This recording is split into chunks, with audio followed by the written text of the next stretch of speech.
Alors, on ouvre les portes. Let the doors be open. It looked like a men's choir.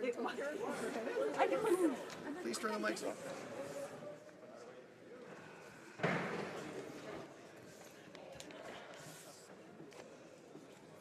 Order. Alors. Déclaration de député. Honorable député. Statements by members. The Honourable Member for Mirabel. Thank you, Mr. Speaker. On October 4th in 1975, the inauguration of the Mirabel Airport was celebrated. It was a symbol of the contemptuous federalism of Pierre Elliott Trudeau. He had gathered quite the group of suits to celebrate his big white elephant set in the middle of a field of 100,000 acres, from which the federal government expropriated 2,700 well-established families, 10,000 people chased off of fertile land. The federal government paved over this land of patriots. And, oh, it was beautiful, wasn't it? Such a nice airport, until they had to spend millions to get rid of it, because that's all it was good for. There's not much left of it today, Mr. Speaker, apart from the descendants of those whose land was expropriated. They're still fighting Ottawa simply to get first crack at repurchasing their old land when it comes up for sale. I think the government owes them that at least, and an apology. The Honourable Member for Dartmouth Cole Harbour. Mr. Speaker, I rise with pride today to commend the 11 Canada Summer Games 2017 medalists from Dartmouth Cole Harbour. As everyone knows, Dartmouth, the City of Lakes, is home to incredible athletes, some of the best paddlers and rowers in the world. Our canoe kayak athletes brought home multiple gold, silver, and bronze medals. Huge congratulations to paddlers Connor Fitzpatrick, Grace Webby, Robert Lorias, Olivia Denman, Jessica Hogg, Kate Hennessy, Julia Lilia Send, Paul LaPierre, and Ava Carew. Donald Peters brought home 2 bronze Special Olympics medals in athletics, and Alyssa Hartland brought home the bronze with the Suburban Football Club. I am so proud, Mr. Speaker, of these superb athletes. Their hard work will serve to inspire more young Dartmouth Cole Harbour athletes to reach for the top. Cheers to all. Thank you. All right.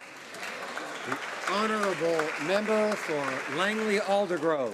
Mr. Speaker, on September 6th, Chuck Magnus and 35 other National Kids Cancer Ride participants picked up a pebble and dipped their wheels into the Pacific Ocean, starting their journey across Canada on their bikes. Their destination was Halifax, Nova Scotia, where they dropped their pebbles off and once again dipped their wheels into the ocean. Each of the 36 cyclists were on a mission to raise funds for cancer research, especially childhood cancer. Chuck is from Langley. He was riding for many people, especially his daughter, Kristen, who had cancer but is now total remission-free. His message is one of gratitude. He shared that the medical staff gave so much to help Kristen. He says, now it's my turn to give back. And give back he has. Chuck helped raise over $1.2 million with the National Kids Cancer Ride, and he had the overwhelming support of his community from every kilometer they rode. On behalf of myself, my staff, congratulations, Chuck, on your perseverance and incredible accomplishment. We're so proud of you. Wow. The Honourable Member for Rivière-des-Mille-Îles. Thank you, Mr. Speaker. I rise today to congratulate the municipality of Rosemère, one of the 4 cities in my riding, which once again this year won an important prize as part of the Communities in Bloom competition. On September 16th in Ottawa, national and international prizes for the Communities in Bloom were awarded. And Rosemère received 5 flowers, in addition to an honourable mention for its pastoral character. In this time of climate change and environmental concerns, I want to congratulate all the cities which participated in the contests. Solutions to the global challenges of the 21st century, and your leadership is important to your community. To the citizens of Rosemère, as well as local politicians, congratulations. Congratulations. Thank you. The Honourable Member for Hochelaga. Mr. Speaker, a year ago, I talked about the end of Public Health Agency of Canada funding for Dopalier, which is a project run by Dopamine in Hochelaga, ending a 12-year partnership. The minister finally backed off on this decision and restored the funding, but only until March 31st, 2018, and now the project is being ended. That means our community is losing $120,000, which could have been used to fight the fentanyl crisis. This is truly concerning, Mr. Speaker. Drug users are people suffering from illness, and if this decision is not reversed, they could die. Experts agree this crisis requires the involvement of all stakeholders, including drug users themselves. By ending Dopamine's project, the health of our entire community is being put at risk. I sincerely hope that the new health minister will look into this issue and review this poor decision. There's no time to lose. Honourable member for Mississauga Centre. Mr. Speaker, I stand with determined resolve to mark a difficult anniversary. Joshua Boyle and his wife Caitlin Coleman have been held hostage by the Haqqani network in Afghanistan for 5 years. It's an unspeakable ordeal. Joshua, Caitlin, and their 2 children born in captivity are victims in the truest sense. Our thoughts are with Patrick and Linda Boyle and the rest of their family. I've met the Boyles, and I can tell you, Speaker, their strength is remarkable. Through you, Speaker, I want to say this to the Boyle and Coleman families. Know that Joshua and Caitlin's freedom remain a priority for our government. Know that we are working with all relevant authorities here and abroad to bring them home safely. Know that we will not stop until that goal is achieved. It is a truly difficult anniversary, but also know this. Canadians stand with you and are united in our determination to seeing your loved ones back in your arms. Honourable member for Lethbridge. Mr. Speaker, I'm hearing from thousands of people in my riding who are incredibly upset by the unfair Liberal tax hike on small businesses and family farms. Linda runs a small farming operation in my riding of Lethbridge. She recently wrote to me and said this, and I quote, "The capital gains on this land, which has been in the family for over 100 years, will be an immense burden for my son and for us should we pass it on to him. We wouldn't be able to pay it, and we would have to sell the land in order to pay the tax." She goes on to say, "We are definitely not wealthy or the 1%. We work very hard. We have no pension, no sick pay, no maternity leave, and no vacation pay. We've had to put a personal guarantee to ensure loans against this equipment and land. So if the farm doesn't do well and we are taxed at such a high rate, we will not be able to sustain this family farm." End quote. Mr. Speaker, on behalf of Linda and all hardworking Canadians who are employed within the private sector, I implore this Prime Minister and his members to put aside their selfish ambitions and to put the needs of the Canadian taxpayer first. The honourable member for Mississauga Lakeshore. Mr. Speaker, on October 11th, we celebrate the International Day of the Girl, recognizing girls' rights globally and supporting action to address discrimination and the barriers girls face simply because they are young and female.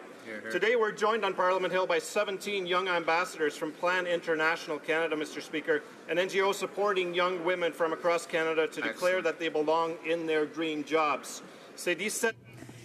These 17 inspiring teenagers will take on a variety of roles to show that every girl has a right to belong and to reach her full potential. They are change leaders who are defying and rewriting stereotypes about the role of women and girls in the labour force. Mr. Speaker, our government is committed to gender equality and will always call out discrimination. As we celebrate Women's History Month, we highlight women and girls claiming their place in Canadian society around the world. To our guests and all girls, you belong here. We invite you to stand with us. Thank you, Mr. Speaker. The honourable member for Labrador. Thank you, Mr. Speaker. I rise today to acknowledge the many vigils that are being held across Canada in memory of missing and murdered Indigenous women and girls, including one here on Parliament Hill today. I want to acknowledge and thank all members of Parliament in the House today and the Prime Minister for attending that vigil and for offering their support. I invite all Canadians to observe a moment of silence today on the occasion of the Sisters in Spirit vigils, which have been taking place since 2006. A vigil can take many forms, from a walk to a rally to a shared meal. Let us honor our Sisters in Spirit by participating in a vigil today. Let us demonstrate our shared commitment to end the national tragedy of violence experienced by Indigenous women and girls in Canada. As Sisters in Spirit Vigil founder Kukduka Terry Brown says, "Grandmother, lighten our path in the dark. Creator, keep our sisters safe from harm. The honourable member for Richmond Centre. Mr. Speaker, I'm thrilled to join all Canadians of Chinese, Vietnamese, Korean, and Japanese descent to celebrate the Mid-Autumn Festival today. It's the time of the year when the moon is at its brightest and fullest. This celebration dates back centuries and is associated with fertility, rejuvenation, and gratitude for a bountiful harvest. Tonight, families and loved ones will gather under the full moon to light beautiful lanterns, exchange gifts and stories, and share traditional foods. Canada is home to a number of vibrant Asian communities who have helped shape our society for the better and have contributed tremendously to Canada's success. I encourage all Canadians to participate in these community celebrations with our Asian friends and neighbors and learn more about this holiday.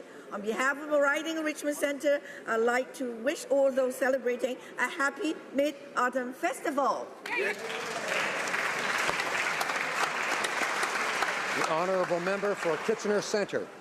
Mr. Speaker, I rise today to mark the start of German Heritage Month.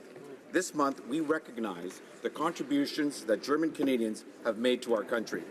German Canadians have helped to shape our country through contributions to arts, culture, and political life.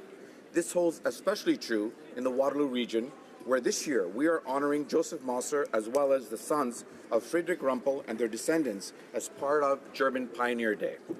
To kick off Canada's first official national observance of German Heritage Month, we will be celebrating here on the Hill tonight, beginning at 6:30 p.m. in room 200 of the Sir John A. Macdonald Building with Oktoberfest sausage, schnitzel, and strudel.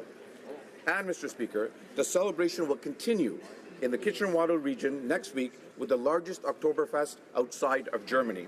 I invite everyone here today to come and visit tonight and also to come to our great region to experience German culture at its finest. Thank you.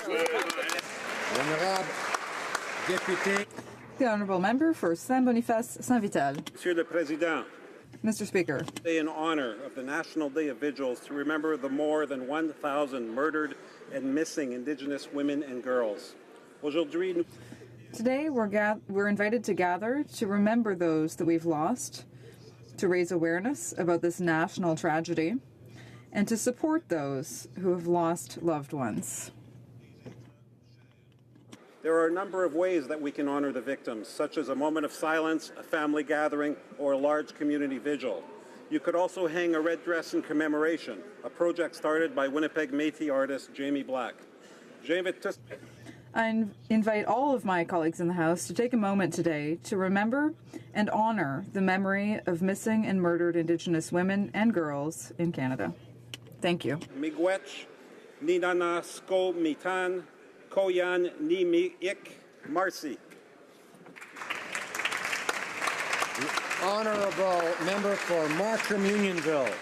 Mr. Speaker, I rise today in the House to wish Chinese community in Markham Unionville and around the world who celebrate this festival the very best this coming Moon Festival, Jiangchu Kuai Lo. Today, tens of thousands of residents will celebrate this day, also known as Mid-Autumn Festival. On this day of the Chinese calendar, the moon is believed to be the most lit. This festival has been taking place in China over 3,000 years. Traditionally, this festival began to worship the sun and moon and pray for the good harvest. Today, the Moon Festival is an occasion for families to spend time together, eat festive food, traditional moon cakes, and enjoy Chinese tea. As a Member of Parliament for Markham Unionville, I wish everyone taking part in Mid-Autumn Festival safe and happy time. I can't wait to join the celebration. Jiangchu Kuai Lo, Mr. Speaker. The honourable member for Don Valley North. Mr. Speaker, many Canadians of Chinese, Korean, Japanese, and Vietnamese heritage are gathering on Parliament Hill today to celebrate the Mid-Autumn Festival, also known as the Moon Festival. It is a time for families and friends to reunite under a full moon, eat mooncakes, and enjoy time together. These family reunions multiply our blessings and enhance our mutual understanding as Canadians. I invite all my colleagues to join tonight's joyful celebration in the spirit of togetherness and fun. Hear, hear. As people across Canada celebrate this evening, let us all continue to come together and work together as a one Canadian family for a better Canada. Thank you. Honourable member for Nanaimo Ladysmith. Today we honor the lives of murdered and missing Indigenous women, girls, and Two-Spirit people. On the front steps of Parliament and all across the country, over 200 communities are holding Sisters in Spirit vigils, including the Vancouver Island University Student Union in Nanaimo Ladysmith, the riding I serve. I salute the advocacy and the strength of the families and the Indigenous women's organizations that have brought us to this point and have pushed for change. The United Nations Committee to End Discrimination Against Women condemned Canada for failing to end violence against Indigenous women and girls. It's time to act to bring justice to families and survivors and to end violence against Indigenous women. Here. Honourable member for Niagara Falls. Thank you, Mr. Speaker. I'm proud to rise in the House today to recognize the honourable member from Haldimand, Norfolk. As a matter of fact, I am dying to finally have this opportunity to pay tribute to the member on the occasion of her 60th birthday.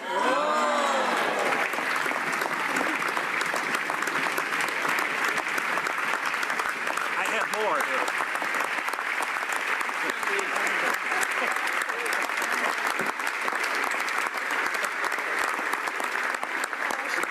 She is known to Canadians for her successful tenure as Minister of Natural Resources and Social Development, as well as citizenship and immigration, but there is much more to this remarkable woman. She founded the largest publicly funded ambulance service company, and she is active in the Canadian Council for Private-Public Partnerships. From her crusade to help human trafficking to her passion to encourage young people to enter politics through the annual Doug Finlay Memorial Dinner, this member gives far more than she receives. So it's with great pleasure that I join with Canadians from across this country in wishing my colleague, and more importantly, my friend, many happy returns on her 60th birthday.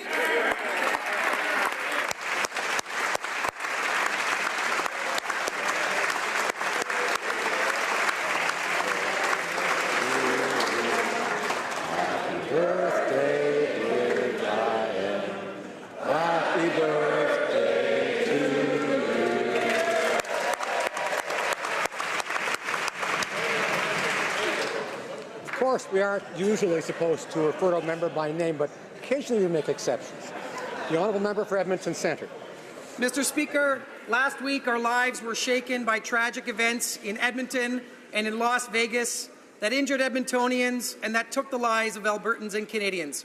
My thoughts are with all of the affected families and friends.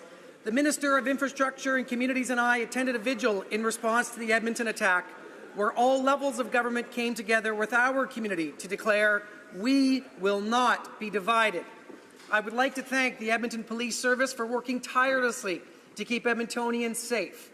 To the men and women who put their lives on the line to ensure the safety of our community, I thank you for your courage and integrity. It is a great honour to represent such an incredibly diverse riding in the House of Commons. This rich and beautiful diversity makes Edmonton stronger, smarter, and more resilient to all that the world throws at us. We will not let the actions of one person define our city or our country. We are one Edmonton, one Alberta, one Canada.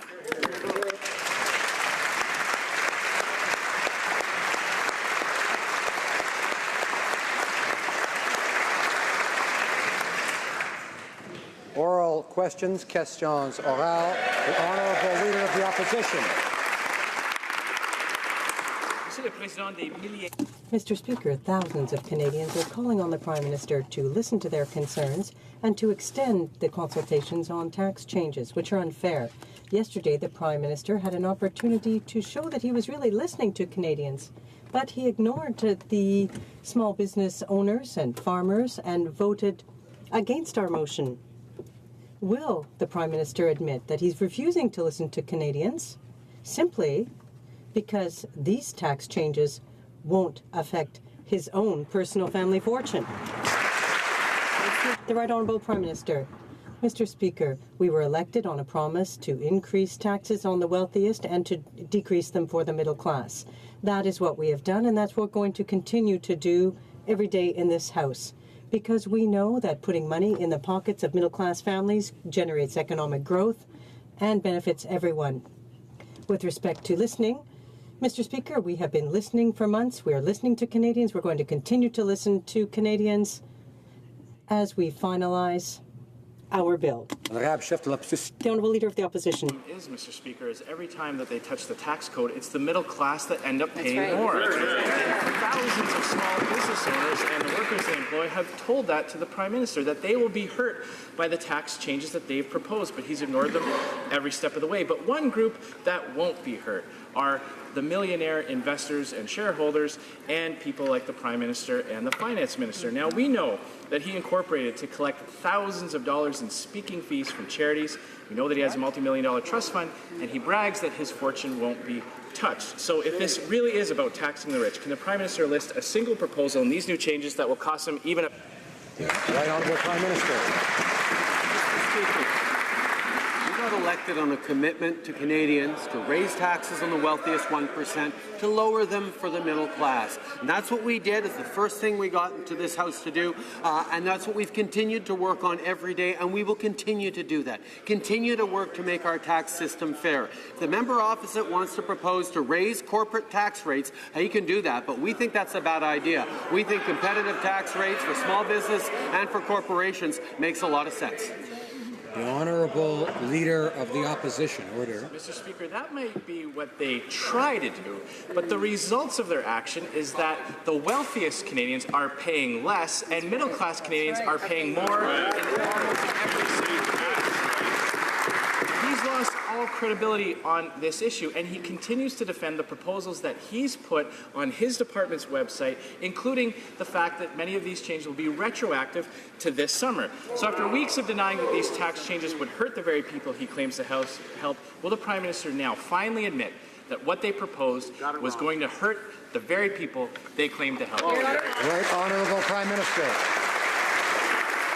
Mr. Speaker, as we said from the very beginning, we're looking at making the tax system fair. Canadians know that wealthy Canadians are encouraged with our current tax system to use private corporations as a way to pay lower tax rates than many middle-class Canadians. We don't think that's fair. Canadians don't think that's fair. That's why they sent us to Ottawa to fix what we inherited from the Conservatives, and that's exactly what we're doing. First thing we did, lower taxes on the middle class, raise them on the wealthiest 1%. And we delivered a Canada Child benefit that gives more money to 9 out of 10 Canadian families. They voted against it. The Honourable Leader of the Opposition. Order. Mr. Speaker, the previous Conservative government respected the court decision and repatriated Omar Khadr. That was his compensation, a second chance to live in the country that he fought against. But this Prime Minister decided to cut him a check over and above for $10 million. And his justification for doing that was that he wanted to save costs on legal fees. Meanwhile, he's fighting an Indigenous girl in court over her need for dental care. So why is it that when it comes to standing up to a convicted terrorist, the Prime Minister gives up the fight, but when it comes to fighting an Indigenous girl for dental care, money's no object? Right Honourable Prime Minister. Mr. Speaker, previous governments violated a Canadian's fundamental rights and freedoms. When that happens, we all pay. We know that you can't just defend people's rights when it's popular, when it's easy. You have to stand up and defend charter rights even when it's hard. That's exactly what we're doing. And the outrage we hear from Canadians and that we share needs to continue to make sure that no government ever thinks that it's okay to violate a Canadian's fundamental rights again. The Honourable Leader of the Opposition. Mr. Speaker, the previous government respected the court decision and repatriated Omar Khadr to Canada. But that wasn't enough for the Prime Minister, who preferred to give him $10.5 million instead of going to court. But when a young girl needs orthodontic care, the the Prime Minister does everything to take her to court. Why is it so easy for a Prime Minister to give so much money to a terrorist found guilty than to refuse dental care to a young girl? The Right Honourable Prime Minister. Mr. Speaker, our government knows that all Canadians should have access to health care that is medically necessary. Thanks to the Uninsured Healthcare Service Program, we will ensure that First Nations children and Inuit children have coverage for the total cost of orthodontic care when it's medically necessary.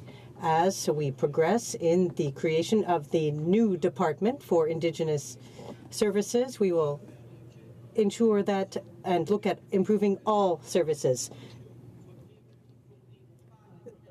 The objective is for these services to be provided for the Indigenous people by Indigenous people, and we'll continue to look at ways of improving the services that we offer. The Honourable Member for Musqueam-Neige-Témiscouata-les-Basques.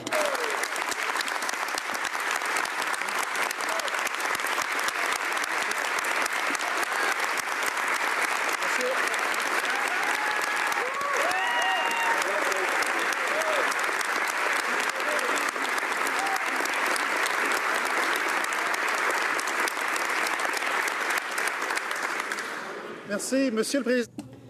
Mr. Speaker, the Environment Commissioner published a devastating report yesterday. She said, and I quote, "The government isn't prepared to face the effects of climate change." 14 of the 19 departments audited have not identified risks related to climate change. A cabinet directive on environmental impacts dating back to 1990 is not enforced 80% of the time. The Liberals are good at lip service on the environment. Where's the action? The Right Honourable Prime Minister. Mr. Speaker, allow me first and foremost to congratulate the member for Musqueam-Neige-Témiscouata-les-Basques for his new position, his new responsibilities, and at the same time I want to congratulate the NDP for its new leader who represents Canada's diversity. We are all enriched by his leadership here in the House. Back to the environment now. On the environment, we take it very seriously. We have worked very hard to make up for the shortcomings over the 10 previous years. We will take a vigorous and responsible approach. I'd like to thank the Prime Minister and on behalf of our new leader for his good wishes. To the matter at hand, though, we have in front of us a government that has approved 3 pipelines, is 111 megatons away from our Copenhagen targets, and is 219 megatons away from our Paris targets. Greenhouse gas emissions have actually increased by 15% since 1992. Do the Liberals understand that when it comes to the environment, the proof is in the pudding? Yeah. Right Honourable Prime Minister. Mr. Speaker, for the first time in Canada's history, we have a concrete plan to reduce our climate emissions as a government.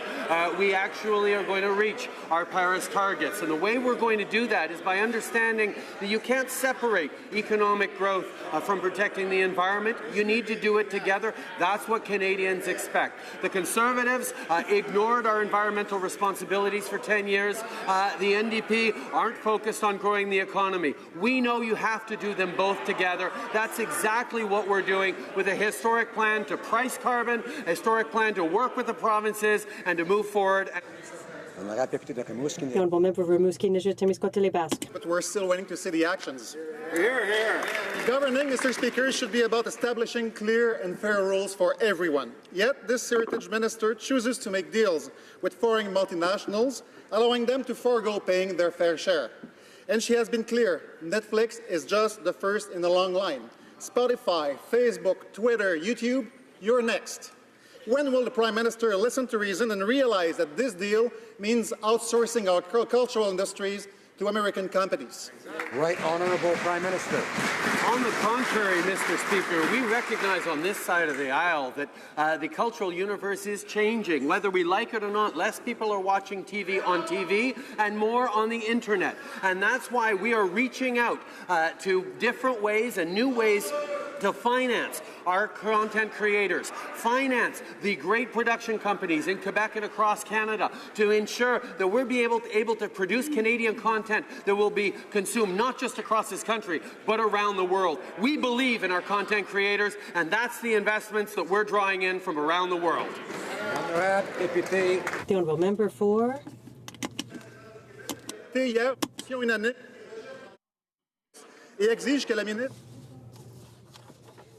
Yesterday, the National Assembly adopted a unanimous motion. Interpretation. There are technical difficulties with interpretation. Is it working now? Working in English. If I'm speaking English, is it working both ways now? Honorable député. The honourable member.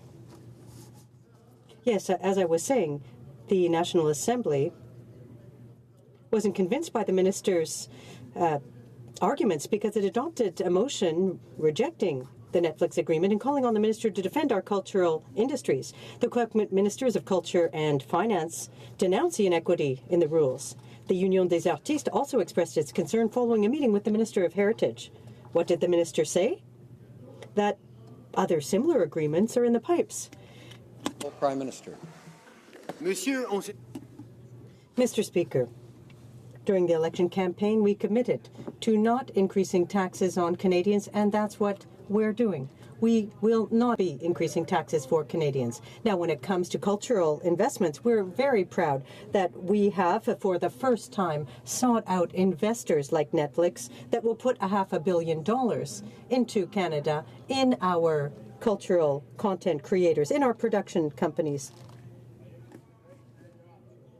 so that we can have the kind of extraordinary content we're able to create here. This is a good day for our artistic community. Beauce. The honourable member for Beauce. Mr. Speaker, in their quest for equity, the Liberals appear to have found a new way of preventing new entrepreneurs from obtaining funding they need to create their businesses. The result? Hypocrisy. Morneau Chappelle and companies like that won't be affected by the changes, but young entrepreneurs will have to go into exile to find the funding they need for their companies. Mr. Speaker, when will the Prime Minister finally understand reality and stop taxing the middle class? Yes. The Right Honourable Prime Minister. Mr. Speaker, the first thing that we did was cut taxes for the middle class and increase them on the wealthiest 1%. An initiative that the Conservative Party voted against. We know that in order to invest in our communities, in our small and medium-sized businesses and entrepreneurs, in our new startups, we have the capacity. We need to encourage people to invest and not to keep this passive investment for their own retirement, but to use them for the future of our companies. The honourable member for Beauce. Mr. Speaker, the middle class is truly affected by this reform, and especially young entrepreneurs. It's unfair that public corporations aren't taxed, but the kind of entrepreneur who wants to set up a business and create jobs is being prevented from generating wealth. This government isn't redistributing wealth. What it's doing is consuming the wealth and preventing job creators and wealth creators from achieving their goals. Mr. Speaker, when will the Prime Minister understand that these reforms are unfair and doesn't apply to large corporations? He should at least tell me one change that will make him pay an extra amount of money.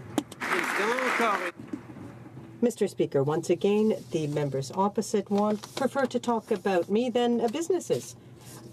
We cut taxes on businesses. We know that investing in the middle class is the way of generating growth. We have brought forth a fairer system to ensure that everyone pays their fair share. That is what Canadians expect from our government, and that is exactly what we will deliver. Milton.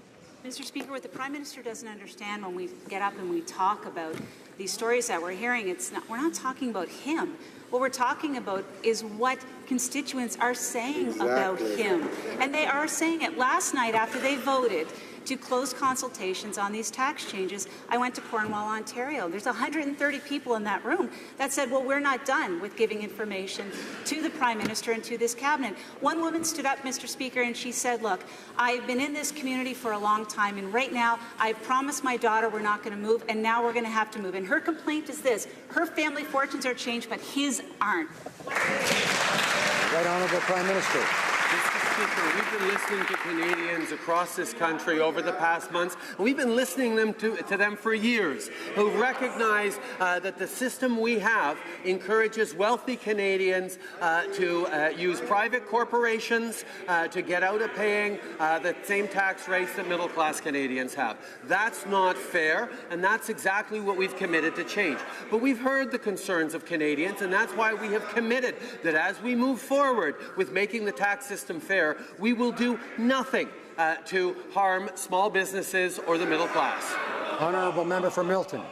Speaker, he may have heard, but is he listening to the anguish in their voices, and is he seeing the tears on their faces? Because that's exactly what I'm seeing when I look to consultations across this country. People are terrified. A woman last night was at a loss for words in Cornwall. She couldn't speak because she was so worried that she was not going to be able to make ends meet. And you know what her solution was, Mr. Speaker? Maybe I should just wrap it all up and move to the city and work for someone else. Mr. Speaker, this government is killing innovation for women, and I want to know from the Prime Minister what hurts him in this legislation. Prime Minister. Mr. Speaker, we take very seriously the concerns of Canadians, and that's why we are moving forward with legislation that will show that the small businesses, the folks who are working hard in the middle class, will not be affected by these changes. That is what we are moving forward with. I know the members opposite want to stretch out the period of uncertainty, but what we're actually doing, having listened to Canadians, is we are now going to move forward and demonstrate that what we are doing to make the tax system fairer will not hurt small businesses in the middle class. The honourable member for Carleton. Mr. Speaker, it's this Prime Minister who created the uncertainty with his surprise attack. With his surprise attack on our local businesses and family farmers, tax rates, double taxes that will reach as high as 73%, higher taxes on farmers selling to their kids than selling to foreign multinationals, but no new taxes on the Prime Minister's personal family fortune. If I'm wrong about that, can the Prime Minister give even one example of a measure in this package that will cost him a penny more? Right, Honourable Prime Minister. Mr. Speaker, the members opposite talk about surprises, but the fact is we got elected on a commitment to raise taxes on the wealthiest 1% and lower them on the middle class. That is a commitment we made, and it's one that we've followed through on. And in our election platform, we explicitly laid out our intention to support small businesses, recognizing that the current system encourages wealthy Canadians to use private corporations to pay lower tax rates than the middle class, which was a concern we were going to fix. We committed to it, and we're doing it. Order. The honourable member for Carleton. Election promises. He promised that he'd lower the small business tax rate to 9%, but then canceled that tax rate. He promised lower taxes for the middle class. 87% of them are paying more. He promised higher taxes for the rich, but we collected $1 billion fewer dollars from the wealthiest 1% than in the previous Conservative government. And with this particular package, he promised that the rich would pay more, but in fact, the Morneau-Chappelle millionaires and the Prime Minister's personal family fortune are excluded. Will he admit that he broke all of those promises, Mr. Speaker? Right, Honourable Prime Minister. Mr. Speaker, it's very simple. We got elected on a commitment to lower taxes for the middle class and raise them on the wealthiest 1%. We did that. We then committed to create a new Canada Child benefit that would put more money in the pockets of the middle class by not sending child benefit checks to millionaire families. And we did that. And that, Mr. Speaker, will be reducing child poverty by 40%, lifting hundreds of thousands of kids out of poverty. Further, we want to help small businesses and help the middle class, and that's why we're making our tax system fairer right now. The honourable member for Windsor West. Specific action from this Liberal government to protect air passengers has been delayed and delayed and delayed. The minister talked about including Air Passenger Bill of Rights in his legislation, but he never presented a plan.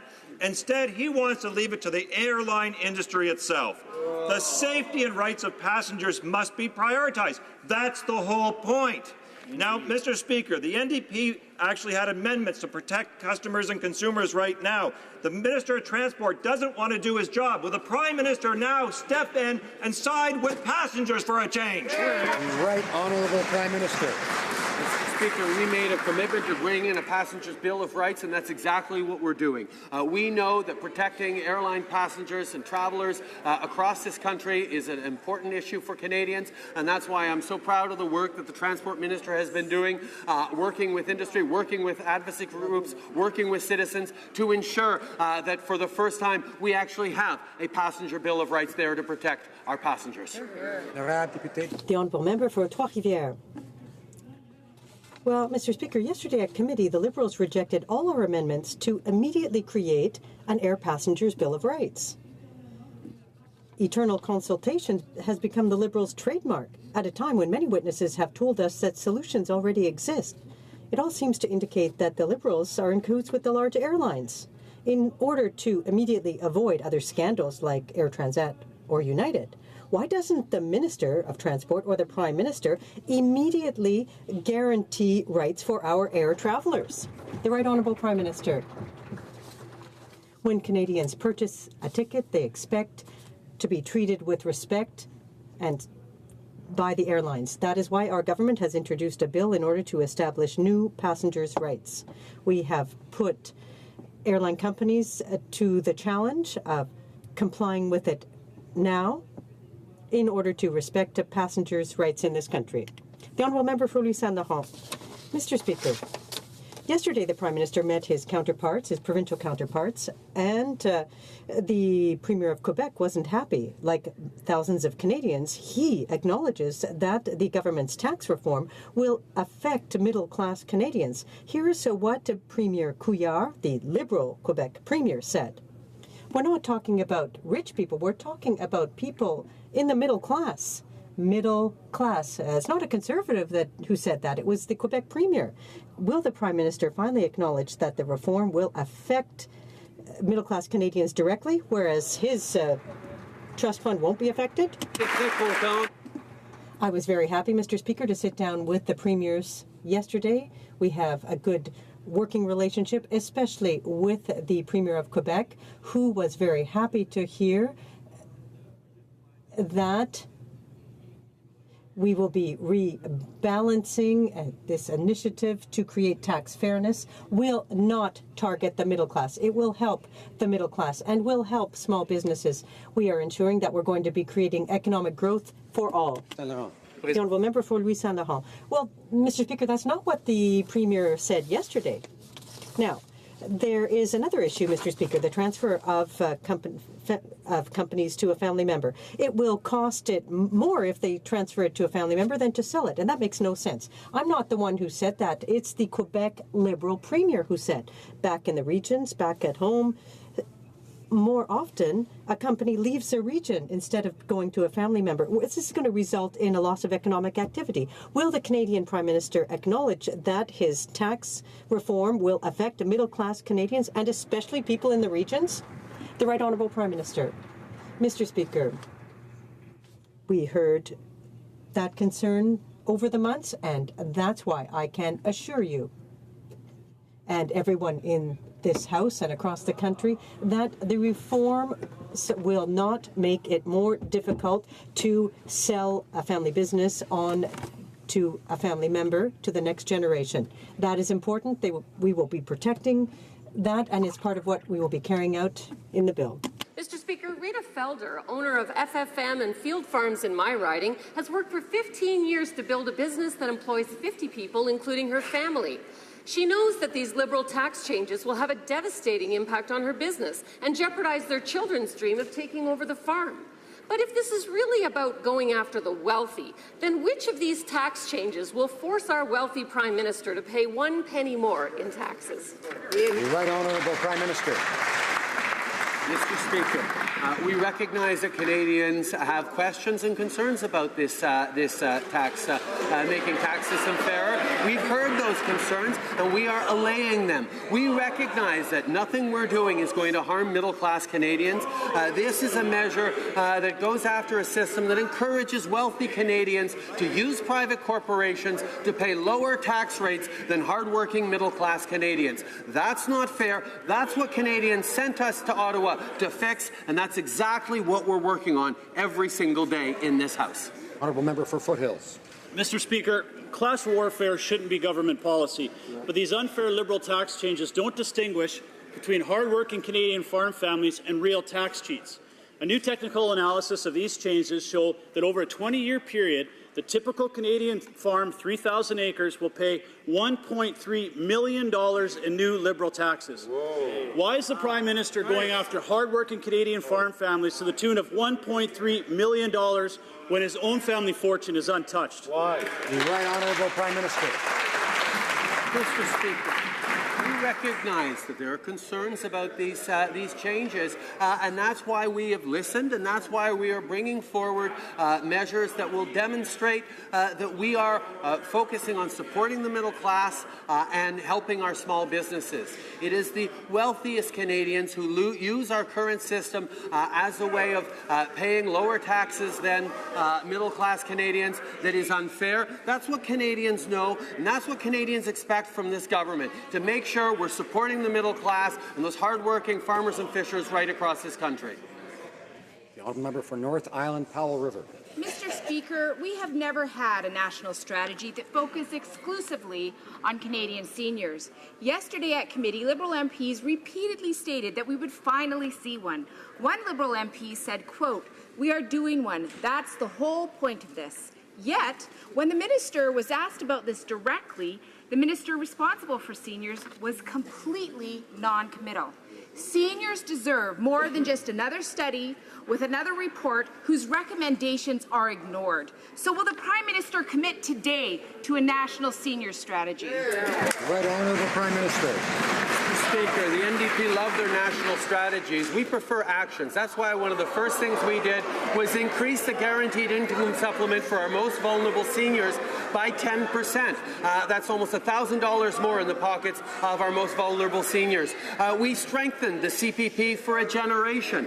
We are delivering on a national housing strategy that's going to focus on supporting our seniors to make sure that they retire in safety and security and stability. These are the kinds of things this government is working on every single day and will continue to, because we care about our seniors and we're delivering for them right now.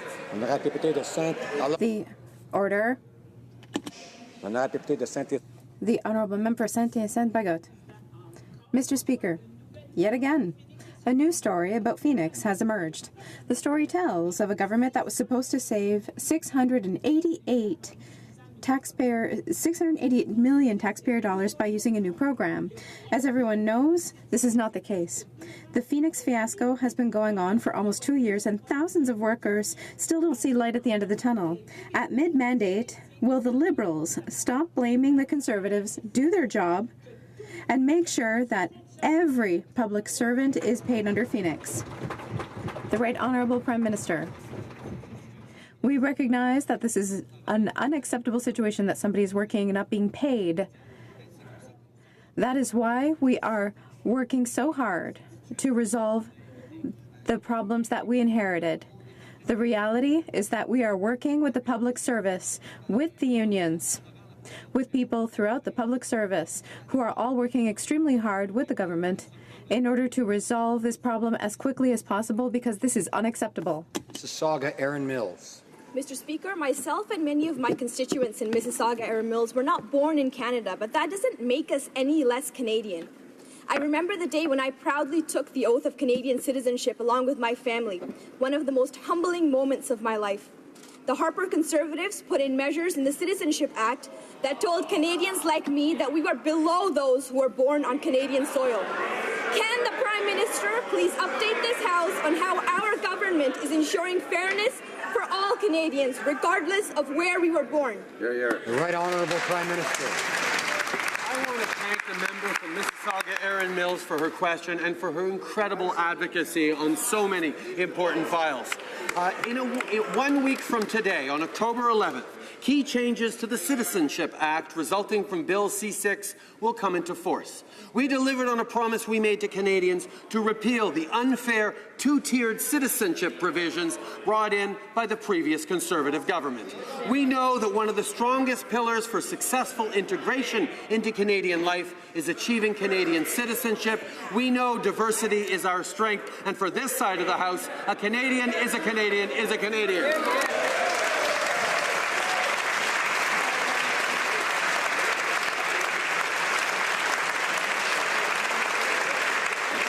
Member for Saskatoon-Grasswood. Mr. Speaker, the Liberals paid convicted terrorist Omar Khadr $10.5 million when they were under no obligation at all to do so. Their explanation was they didn't want to waste taxpayers' money in legal fees. Now we come to a young Aboriginal girl who requires $6,000 in dental work to ease her chronic pain. Yet these Liberals have spent over $100,000 fighting her. How can the Prime Minister justify giving $10 million to a convicted terrorist while fighting this girl in court? Right Honourable Prime Minister. Our government knows that all Canadians have access to medically necessary health care services. Through the Non-Insured Health Benefits Program, we ensure that First Nations and Inuit children have coverage for the full cost of medically necessary orthodontic treatment. As we move forward with the creation of the new Department of Indigenous Services, we recognize that all programs and services have room for improvement. The ultimate goal is that benefit plans will be planned and delivered by First Nations for First Nations. Until that is possible, we will continue to look for ways to improve the services we deliver.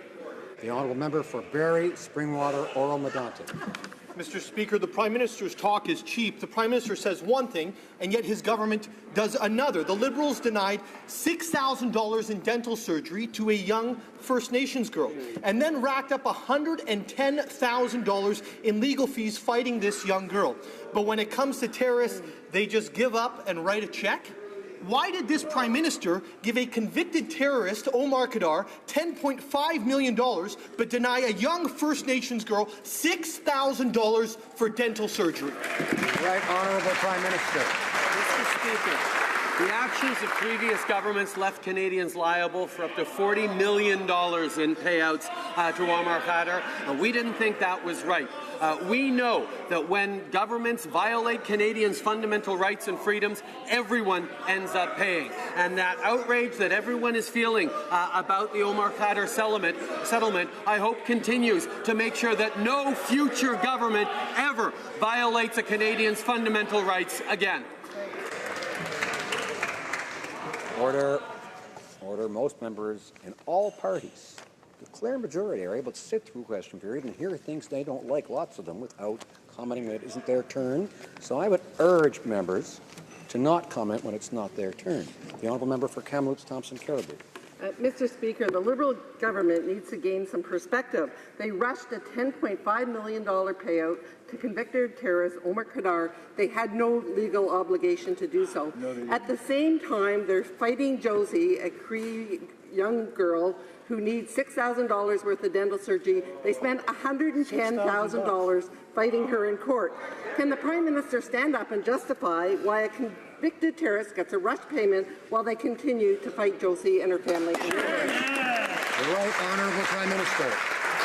Mr. Speaker, when Canadian governments violate Canadians' fundamental rights, we all end up paying. It is not a question of only standing up for rights when it's easy or when it's popular. It's a question of standing up for rights because it's the right thing to do, because that's what makes us proud to be Canadians.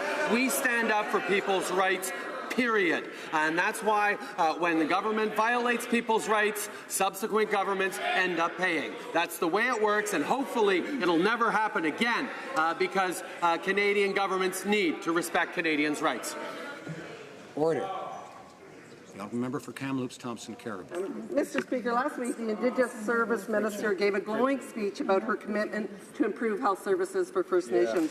The Minister for Crown and Indigenous Affairs went on Twitter to encourage people to call Health Canada if they know a child who needs care. What they didn't say is then we're going to fight in courts all the way. 110,000. How can the Prime Minister explain to Canadians again, a convicted terrorist, he had no obligation to pay 10.5 million, but I'm going to fight Josie and her family all the way in court. The Right Honourable Prime Minister. Mr. Speaker, our government is absolutely committed to ensuring that First Nations and Inuit children get the care they need through the non-insured health benefits program. As I said earlier, our government recognizes that unacceptable socioeconomic gaps continue to exist, including in health outcomes, and that's why our government has created the new Department of Indigenous Services. Moving forward, I and our government will be working with all partners to improve programs and services for Indigenous peoples across this country, and I'll be happy to work with the member opposite in order to do so. Honourable Member for Nanaimo Ladysmith. Today, as we honor the lives of murdered and missing Indigenous women, girls, and two-spirited people, families and survivors are on the front steps of Parliament calling for justice. The United Nations Committee to End Discrimination Against Women condemned Canada for failing to end violence against Indigenous women. Shockingly, over 700 recommendations have gone unanswered by successive governments. What will the Prime Minister do now so there are no more stolen sisters? Honourable Prime Minister. Mr. Speaker, we recognize this unacceptable ongoing national tragedy, and we have committed as a government to work hard to end violence against women, to get healing for the families, to get justice for the victims and survivors, and to end this ongoing public national tragedy. We continue to be committed to doing everything we can to work with Indigenous communities, to protect our sisters, our daughters, our cousins, our nieces, our nephews, our aunts, our grandmothers. This is a tragedy that has too long been ignored. That's why we are working so seriously on it. The Honourable Member for Beloit-Chambly. Mr. Speaker, a report from the correctional investigator has sounded the alarm for young people incarcerated in federal correctional institutions or facilities, rather. They are vulnerable to exploitation, bullying, and mistreatment. Also, they are overrepresented in cases of solitary confinement and use of force. Reforms emphasizing rehabilitation and protecting vulnerable people. Will the government respect the report's recommendations and abolish the use of solitary confinement on those under 21 in favor of proper rehabilitation? The Right Honourable Prime Minister. We recognize the work that needs to be done in our correctional services, and I'm proud of the work that our Minister of Public Safety is doing on exactly that. We're moving forward on a broad range of initiatives and recommendations made, including the restoration of prison farms, the diminution of the use of solitary confinement, the kinds of things that we know will not just do a better job of respecting rights, but also keep our communities safer. The Honourable Leader of the Opposition. Sure. Mr. Speaker, the Prime Minister has moved the goalposts for important energy projects like Energy East. That would allow Western Canadian oil to flow to eastern provinces. But now he's changed the rules and he's added new hurdles that only apply to domestic projects. And as a result, Energy East is now in jeopardy. But he has made one group of people very happy. The oil executives and politicians from countries like Venezuela, Algeria, and Saudi Arabia, whose companies won't be subject to these new hurdles. Why the double standard? What is that? Honourable Prime Minister. For 10 years, Mr. Speaker, we had a Conservative government that didn't understand the way to move forward on energy projects was to take leadership on the environment. The two go together. Canadians know that, and that's part of why they didn't get much, if anything, done in terms of expanding energy projects. We've managed to approve a number of pipelines. We've created a process whereby Canadians can be reassured that as we create jobs and grow the economy, we're also protecting the environment. After 10 years of failures from that government, we're proud of our track record and the work we're continuing to do to grow our economy and protect our environment. The Honourable Leader of the Opposition. The only jobs that he's protecting, Mr. Speaker, are those energy jobs in Venezuela, Saudi Arabia, and Algeria, not in Canada. Now, he could take this opportunity to promote a national, nation-building project like Energy East. It would increase the competitiveness of our energy sector and decrease our need for foreign oil. But instead, he's making it more difficult for these projects by changing the rules in the middle of the game. But these rules don't apply to foreign oil imports from countries with terrible human rights records and abysmal environmental standards. So why the double standards? Why put the interests of foreign companies ahead of Canadian workers? Right Honourable Prime Minister. You know what made it more difficult, Mr. Speaker, for energy producers in this country? The botched approach of that former government on energy projects. By not understanding the responsibility towards future generations, the responsibility towards the environment, they were unable to get things done. They were unable to demonstrate that they were working for Canada's national interest, that they were working to both grow the economy, create good jobs, and protect the environment at the same time. That's why for 10 years they did nothing. That's why Canadians chose to change this government. Honourable Leader of the Opposition. Mr. Speaker, the foreign oil companies in countries like Venezuela, Saudi Arabia, and Algeria are thrilled that this Prime Minister is doing everything he can to wipe out their Canadian competition. They're happy that the Prime Minister is putting up new roadblocks to Canadian energy projects. He's killed Northern Gateway based on political considerations, and with it, Canada's ability to export to Asian markets. Why is this Prime Minister doing everything he can to kill domestic energy projects while he watches tanker after tanker of foreign oil flooding Canadian markets? The Right Honourable Prime Minister. Mr. Speaker, it boggles the mind to see the Leader of the Opposition double down on the failed approach of the previous Conservative government. Key pipeline decisions we made will create more than 21,000 jobs across this country, protect environmentally sensitive areas, and expand paths to global markets while continuing to renew our relationship with Indigenous peoples. The Line 3 project will create approximately 7,000 full-time jobs. The Trans Mountain project will generate $4.5 billion and create 15,000 jobs. We are continuing to grow the economy and protect the environment. The Honourable Member for Vimy. Mr. Speaker, currently, the province of Quebec is experiencing a labour shortage in several sectors. The economy is growing and employers need skilled workers. I know that our government has a plan to help young people acquire the essential skills and work experience required to succeed. Can the Prime Minister update this House on measures to help at-risk youth in the province of Quebec? The Right Honourable Prime Minister. Thank you, Mr. Speaker. I would like to thank the member for Vimy for her question. More than 4,500 youth in Quebec have succeeded in obtaining work experience and skills. $54 million were invested in the youth employment strategy. For example, a project of access to work in Montreal employed 144 youth acquire essential skills for the labour market. These projects have real impact on our youth, businesses, and communities. The Honourable Member for Lévis-Lobinière. Mr. Speaker, every week I fill up my vehicle and I support social programs of some foreign countries where I line the pockets of dictators that torment their people. The transportation of oil is a very serious issue in Canada. Why does the Prime Minister accept the safe shipment of foreign oil and refuse to do the same thing with our own Canadian oil? The Right Honourable Prime Minister.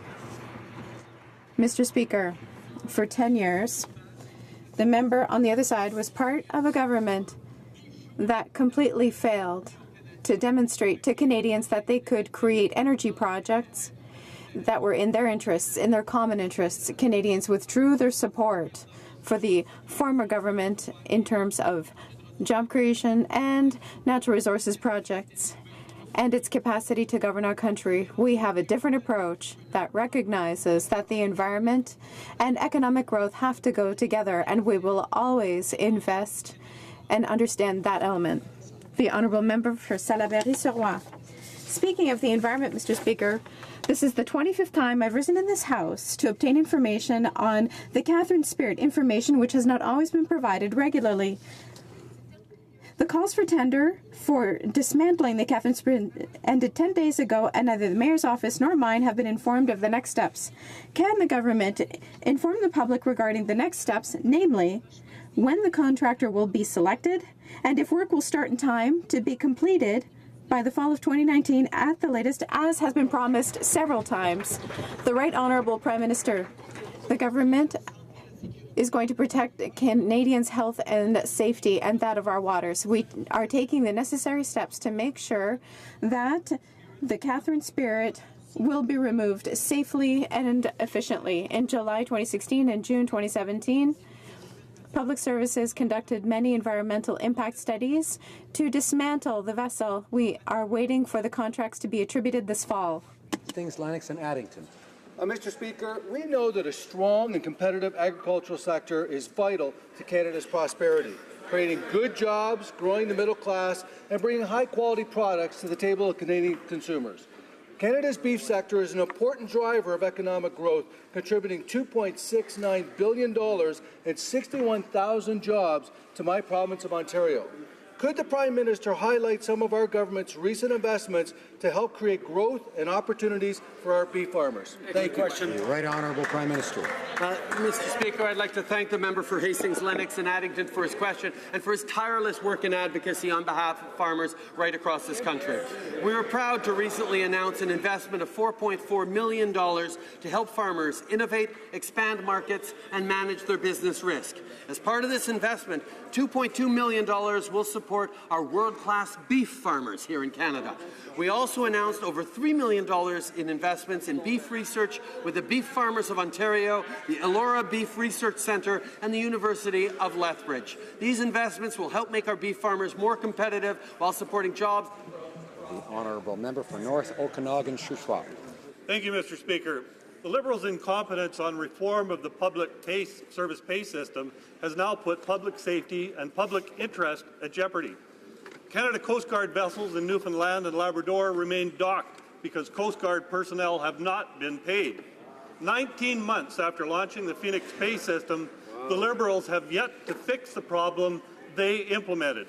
When will the Liberals stop wasting time and money, fix this fiasco, and stop jeopardizing the safety of our coastal communities? The Right Honourable Prime Minister. The member opposite may not know, but it was the previous Conservative government that laid off the 700 pay workers before implementing the new system. We are working very hard to fix this unacceptable system, and I have to congratulate yet again the hardworking public servants, the public sector unions, who've been great partners in moving forward on this, and the tireless work of our minister and government employees and government ministers to fix this unacceptable problem. We continue to work very hard, and we will fix this problem. The Honourable Member for Saanich Gulf Islands. Mr. Speaker, among Arnold Chan's last words to this House were these, quote, "It is imperative that we stop treating climate change as solely an environmental issue, but recognize it as an all-encompassing priority that we as a society and a government must confront with the utmost urgency," close quote. The Environment Commissioner's report yesterday made transparent what most of us know. We're not there. We're not acting with urgency. We're not acting. Will the Prime Minister use this occasion to commit to a reset to actually reduce emissions with urgency? The Right Honourable Prime Minister. Thank the member opposite for her question and congratulate her for many, many years of advocacy and being a staunch defender for the environment and for our future. A year ago this week, I stood in this House of Commons and announced for the first time in Canada a national price on carbon pollution that would go from coast to coast to coast. This is the kind of leadership that we never saw from a previous government. We know there is a lot more to do, but we continue to work diligently on protecting the environment and growing the economy together in ways that will benefit future generations. Order. I would like to draw to the attention of honourable members the presence in the gallery of the Right Honourable the Lord Fowler, Speaker of the House of Lords of the United Kingdom, and by the way, a former 30-year member of the British House of Commons.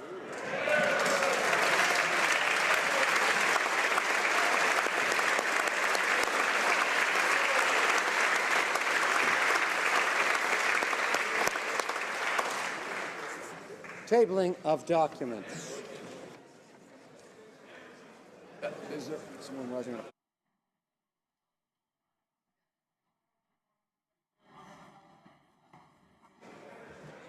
Standing Order 36, Bracket 8, I have the honour to table in both official languages the government's response to 4 petitions.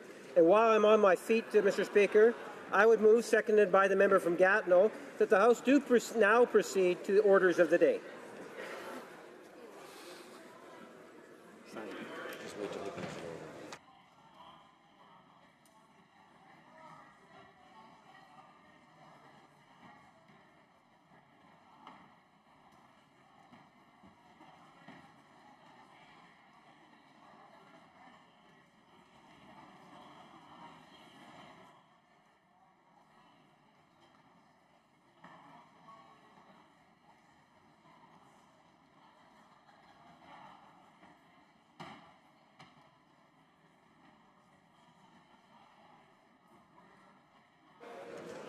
Order, allowed.